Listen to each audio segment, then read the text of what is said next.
All right, today I'm here with Mike Deans, and I already heard who he served, but I got to ask him again just for posterity. What branch of the military did you serve in, sir? U.S. Marine Corps, sir. And that entire time you were in your career? In the Marine Corps, Yeah. in the service, In the yes. service? Yeah. My stepfather served 8 in the Marines and then finished his career in the Army. Really? Just because he, it's kind of one of those things where he wanted to move up, and it's a lot harder to do that in the Marines than it is in the United States Army. So he moved over, and so I think he was in for another 18, 19 after he was in the Marines. Wow. So he retired out of Fort Carson. So he was a lifer. Yeah, oh, for sure. Yeah. And it still works for Department of Defense, but is retiring this year. But we're here to talk about you. And what year did you get in the Marines? 1968. Okay. And so I'm assuming you spent some time in Vietnam? Yes, 1 year. 1 year. What was your job in the Marines? Well, I was trained as fire direction control in artillery. And when I got to Nam, that's what I did. I was good at math. I was only 18. Uh-huh. And so they put me in a location called Anwa, which was a large artillery base. And the French used to be there. So I was assigned to a whiskey battery, a four-deuce mortar company. And so I was kind of in the rear on maps and charts, and the Marines were out in the field. They'd call in fire missions, and I would do the azimuth, the maps, Figure out how to get it there. all the azimuths before all these lasers came Yeah, in well, and nowadays. GPS and satellite, they know Yeah. they can take a picture of us sitting here having lunch right now in real time. And compasses, and so I did that. Were you good at math when you were in school? I was. So you knew that was kind of you tested well, and that's just... Yeah, but after 3 months, I was really bored, so I volunteered, and they put me out in the field as a forward observer. Okay, that's a lot different job than being back there with the charts. So I was with the grunts there for 6 months, going different places, some hill assaults and out in the rice paddies, and then the last 3 months I was on top of a tower on Hill 5-5. Mm-hmm.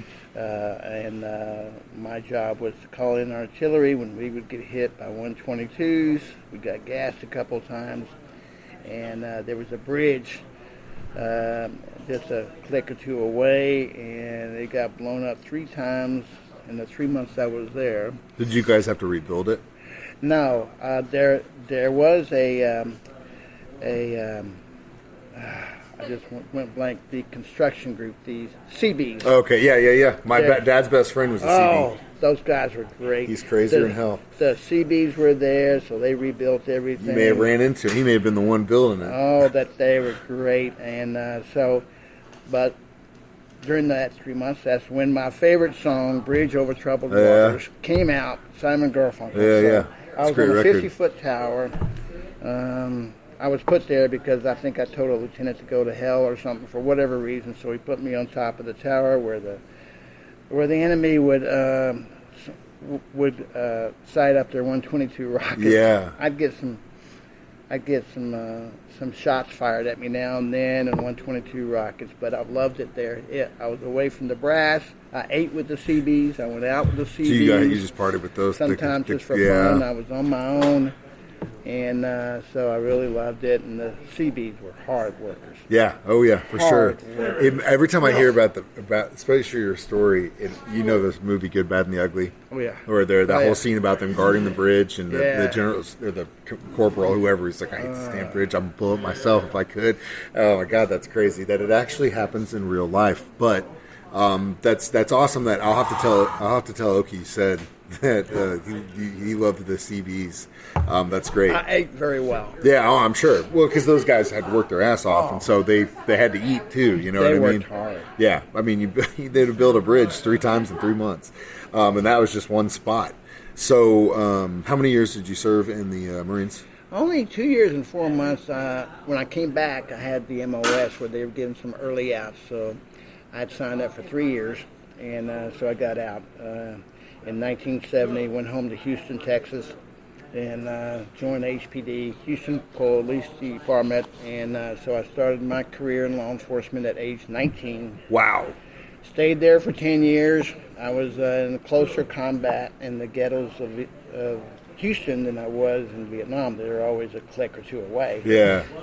In Houston, they were 10 feet away. Yeah, 5 feet away. yeah. So I started my law enforcement career, and that went to 40 plus years. I'm retired out of a couple locations, and so now my wife and I run a company where we train law enforcement, civilians, and church security people on a Milo laser shooting simulator. And it's called Ozark Shoot, Don't Shoot. Ozark Shoot, Don't Shoot Solutions. The website is ozarkshoot.com. And so we travel. We are Christians, and we train church and safety teams on when to shoot and when not to shoot, and what the ramifications are in 2025. Yeah, and again, it's if you are a gun owner, it's definitely a responsible thing to have that knowledge. On top of the fact that it's kind of like CPR training. You know what I mean? You've got to know, especially if you're in a situation where you know that this could happen. You got to reuse those skills, because 9 times out of 10 it's not going to happen. But when that one time happens, if you don't have the training, it's not going to matter. Yeah. You know what I mean? And it's going to go south really, really quickly either way. So, like I said, I equate, especially with shooting and practicing with firearms, just like CPR training. Every 5 years, you should, if you haven't done it, you should probably get out there, get it out, and go run through it again. So you got to stay in the loop. The range is for your accuracy with your weapon. Mm-hmm. The simulator is for your mindset and your split-second decision. Yeah. So the combination of range training and simulator training is the formula that we push. Yeah, and that's definitely a smart thing to do. Mike, thank you so much for coming to lunch with me. But above all that, thank you so much for your service. Thank you, sir.